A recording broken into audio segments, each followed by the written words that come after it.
There is a new sense of urgency for Russia. The Russian forces are launching their most blistering aerial attacks on Ukraine on the ground. Russian forces are breaking through Ukrainian defenses. Ukraine's forces are forced to retreat in the face of the Russian assault. Our next report takes a look at the front lines in the eastern and northeastern parts of Ukraine.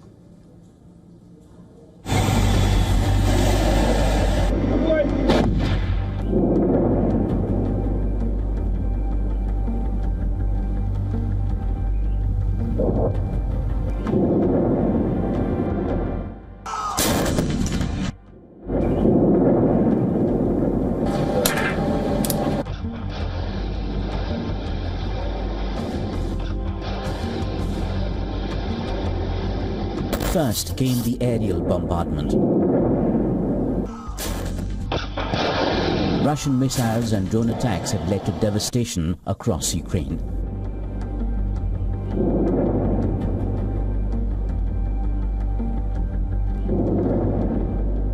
Now on the ground, Russian troops are on the move at breathtaking speed.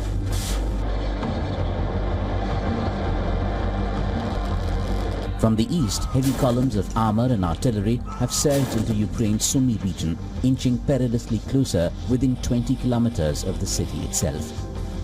Multiple Ukrainian frontline positions have fallen in recent days, even as civilians flee their homes. These are images from Ukraine's Donetsk region, where Russian troops are celebrating their victory.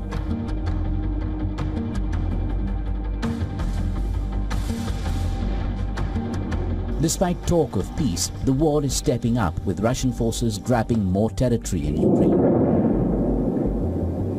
Ukrainian troops are mounting heavy resistance. These images released by Ukrainian military show destruction of 2 Russian Turtle tanks.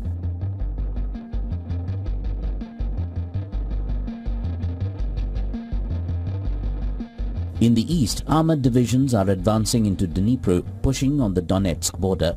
This marks the first major Russian encroachment into the region in years and threatens to sever Ukraine's frontline defensive geography. Mazova, a town just 13 kilometers from the flashpoint Donetsk region, now risks becoming a target for the Russian ground offensive.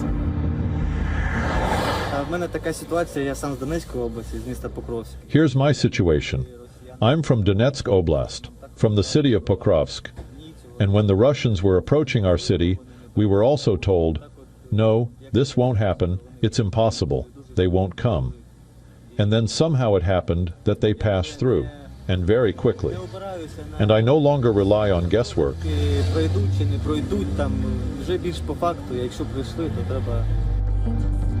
It's not just tanks. In response to Ukraine's airfield raids, Russia unleashed unrelenting drone missile barrages across multiple regions. Cities from Kharkiv to Zaporizhia, from Sumy to Ternopil have been pounded with relentless fire. Fuel stations exploding, civilian buildings crumbling, infrastructure shattered. I was on the other side of the building where the hit occurred. I saw the blip. My flat was not damaged.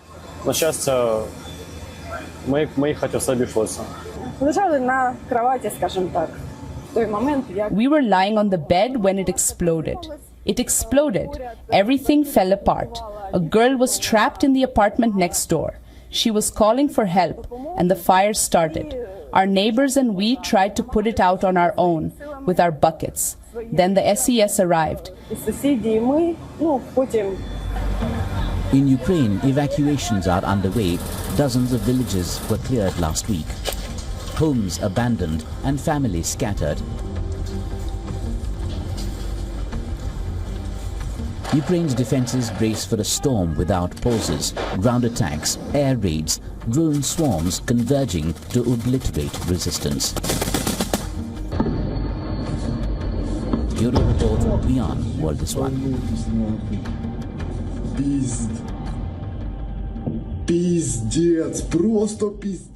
And there is no stopping the Russians.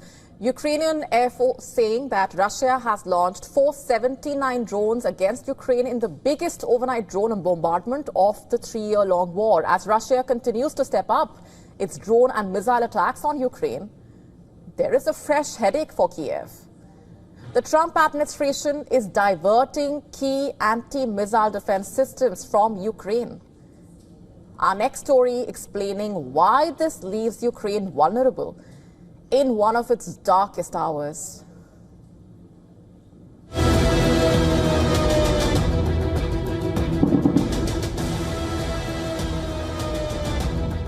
Russian air forces unleashed a horrific wave of aerial bombardment last week. More than 500 Shahid drones, cruise missiles, Iskander-M ballistic missiles and other heavy weapons, from Kharkiv to Sumy, from Kiev to Kherson. No region was spared. Explosions later the night, knocking out power, destroying houses and military installations. Kiev says civilian casualties are soaring. There was an explosion and everything started falling off. Nearby, a girl was blocked in the apartment and was calling for help. The fire broke up. We were trying to put it out ourselves with our buckets, together with our neighbors.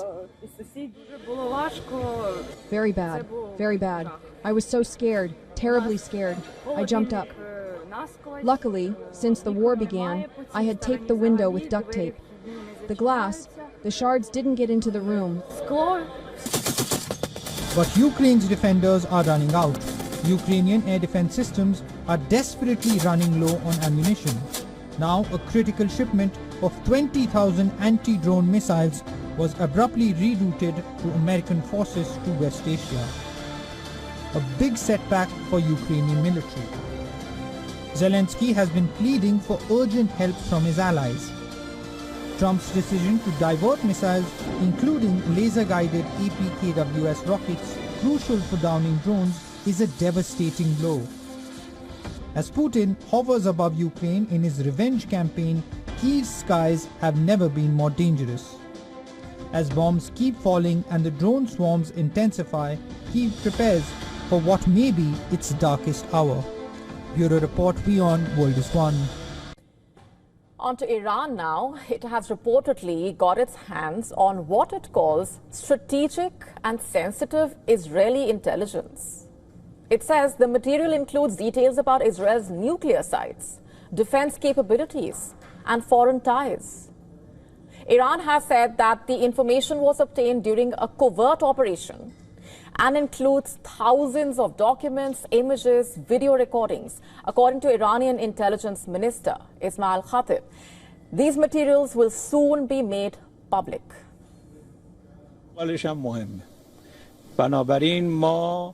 We protect both the methods of transfer and the documents themselves, and that's why it took time to announce them, to ensure they could be transferred to the country with full security. Naturally, the methods of transfer will also remain confidential and protected. These ways of transferring them won't be published very soon, but the documents, God willing, will be published soon.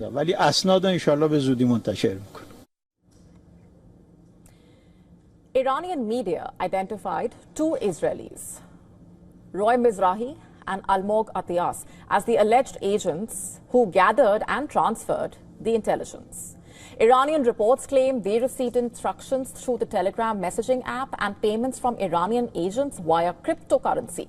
The two agents allegedly also plotted to assassinate the Israeli defense minister. According to Israeli media reports, both the agents were arrested by the Israeli police in late April on suspicion of collecting intelligence on behalf of Iran. They reportedly attended the same high school and had no prior criminal record. The arrests are the latest in what Israeli security agencies describe as a growing Iranian espionage campaign inside the country. Earlier in March, another Israeli citizen was arrested for allegedly attempting to sell nuclear secrets to Iranian intelligence. The individual reportedly offered sensitive information related to Israel's Negev Nuclear Research Center. And back in January, authorities arrested two Israeli army reservists. One of them, reportedly a former member of the Iron Dome missile defense unit, allegedly handed over classified data, including footage of the Iron Dome system in operation. That security breach came just weeks before Iran launched a missile barrage on October 1 last year. Over 180 ballistic missiles were fired.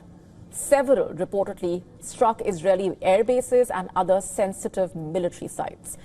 Last December itself, nearly 30 people, most of them Israeli Jews, were arrested on charges of spying for Iran. And in October 2024, Israeli security agencies nabbed 7 individuals accused of collecting intelligence on 2 army bases. Those same bases were later attacked by a joint strike from Iran and Hezbollah. But this is far from the first chapter in this shadow war between the two sides. In 2018, Israeli intelligence agency Mossad reportedly seized thousands of documents from Tehran detailing Iran's nuclear weapons program. That operation is believed to have influenced the Trump administration's decision to exit the 2015 Iran nuclear agreement. Since 2007, 6 Iranian nuclear scientists have been assassinated. Iran blames Mossad for these targeted assassinations. Israel, though, has never claimed responsibility for any of them.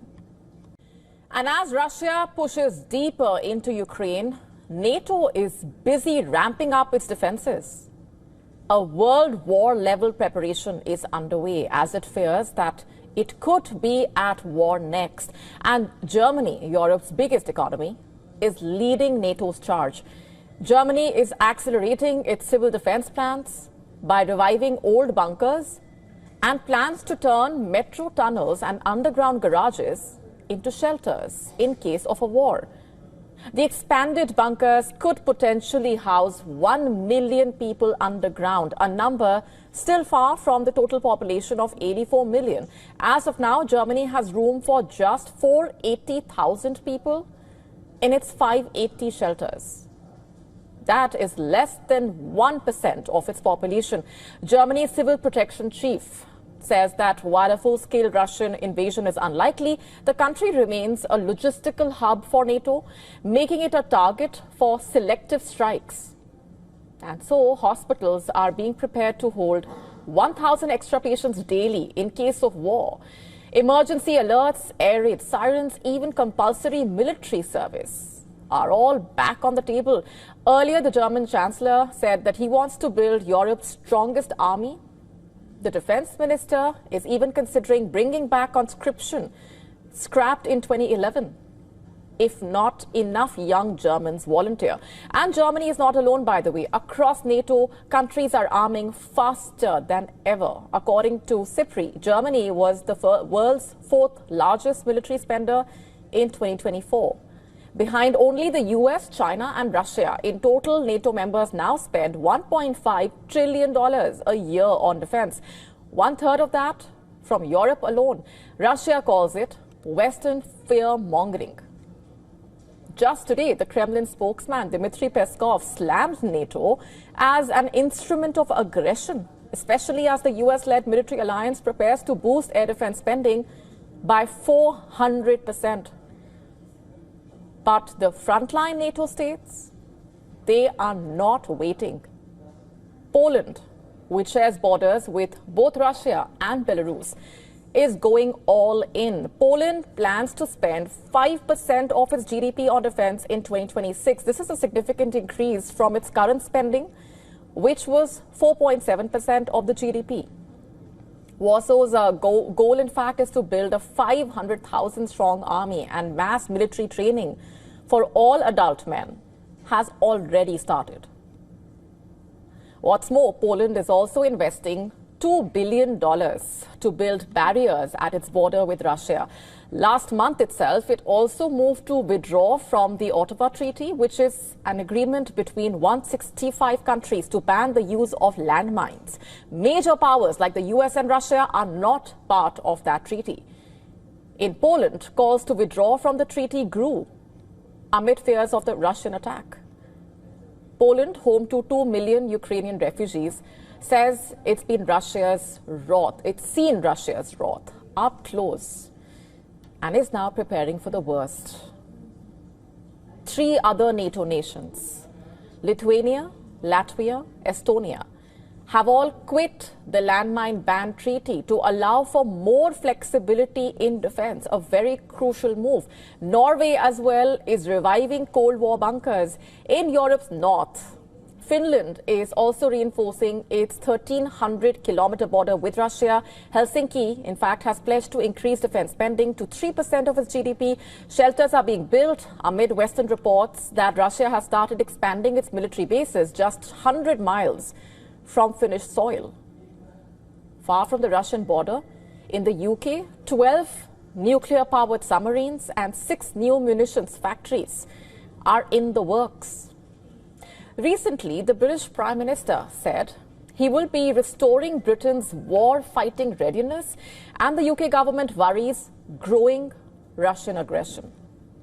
And the NATO knows it must do more. The alliance is now asking its European members to expand air defense systems five-fold.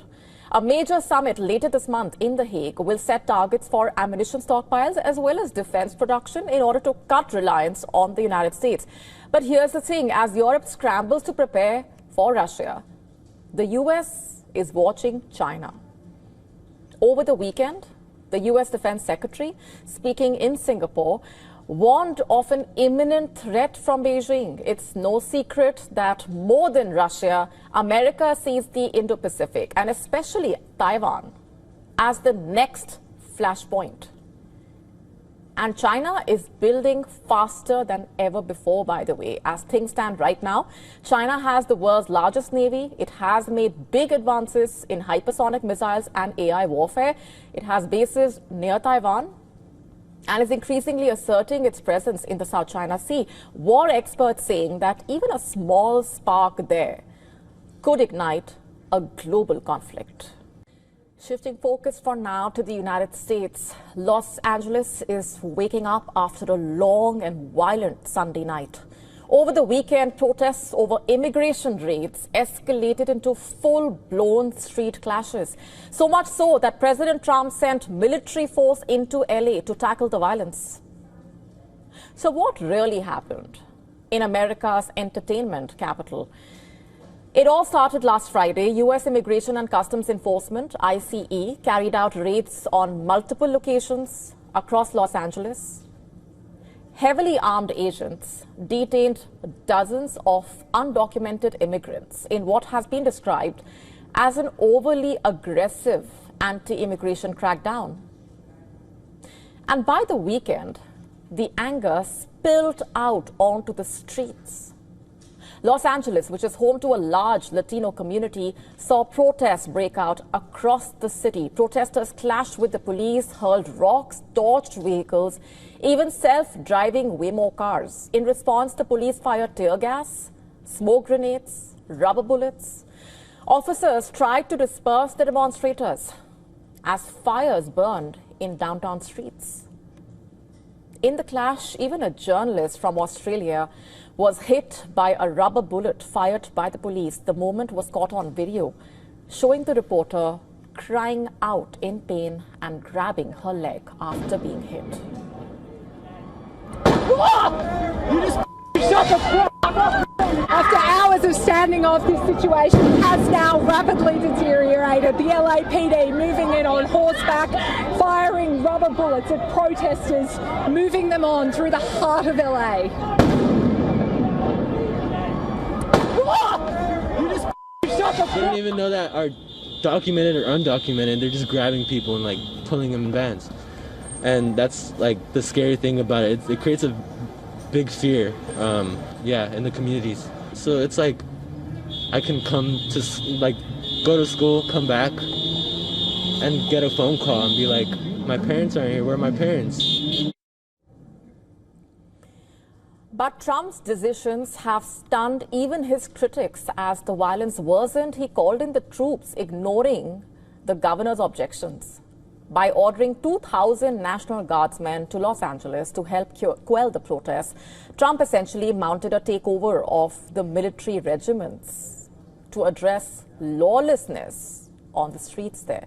The National Guard is a reserve military rooted in the 17th century local militias created in the American colonies before the country's founding. Since then, the Guard has had multiple responsibilities: domestic disaster relief, security, homeland defense, and prevention of civil unrest, and acting as reserve forces for the U.S. military deployments overseas. Presidential orders to deploy guardsmen domestically are not uncommon, but clashes between a president and governor over deployments or the lack thereof, such as during the Capitol riots by Trump supporters on January 6, 2021, have been rare. And Trump's deployment of the National Guard marks the first time in decades that a U.S. president openly defied a state governor and sent troops to an emergency zone. In doing so, the White House said Trump relied on a seldom used law known as Title 10 that basically permits the National Guard federalization in terms of a rebellion, in times of a rebellion or danger of a rebellion against the authority of the government of the United States. California governor called this purposefully inflammatory and a serious breach of state sovereignty. He also threatened to take Trump to court over this decision. On social media, as Trump called protesters insurrectionists, the governor urged protesters to remain peaceful and said, quoting, "Don't take Trump's bait." And if that wasn't enough, the U.S. Defense Secretary also warned that the Pentagon was prepared to mobilize active duty troops if the violence continues in Los Angeles, saying the Marines at nearby Camp Pendleton were on high alert.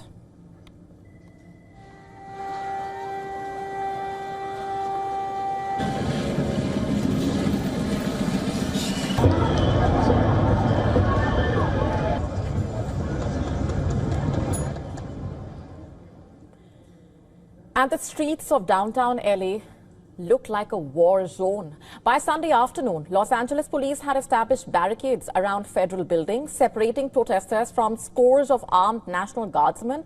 The 79th Infantry Brigade combat team was spotted in full camouflage, helmets, gear, and by evening, authorities declared downtown Los Angeles an area of unlawful assembly. Authorities declared a state of unlawful assembly there. The LAPD sealed off federal buildings while troops from the 79th Infantry lined up with helmets and camouflage gear. At least 56 people were arrested. 3 officers were injured. The Los Angeles Police Department said it would not have deployed the National Guard to quell the unrest, and that the troops' involvement was directed top down from President Trump's orders.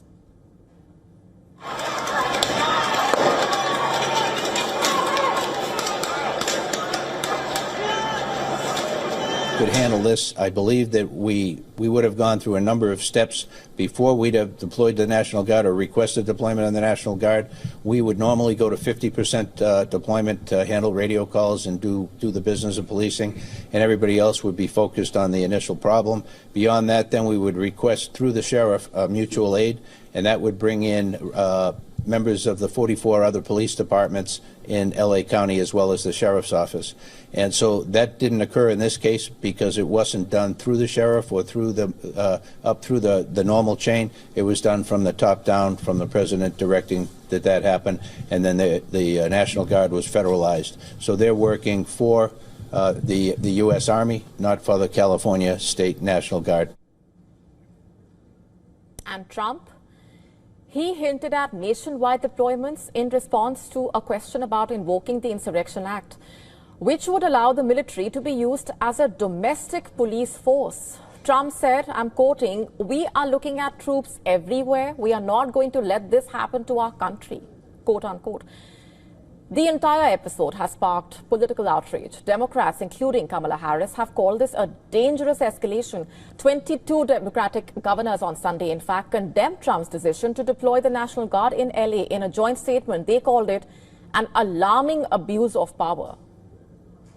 But Republicans are backing Trump. House Speaker accused California governor of failing to maintain order. Politics aside, the protesters saying they are outraged, not just by ICE raids, but by what they see as an attack on their constitutional rights. The Los Angeles unrest has become the largest and most intense pushback against Trump's immigration policies yet. And if this weekend is any indication, the politics around immigration enforcement is not going to die down anytime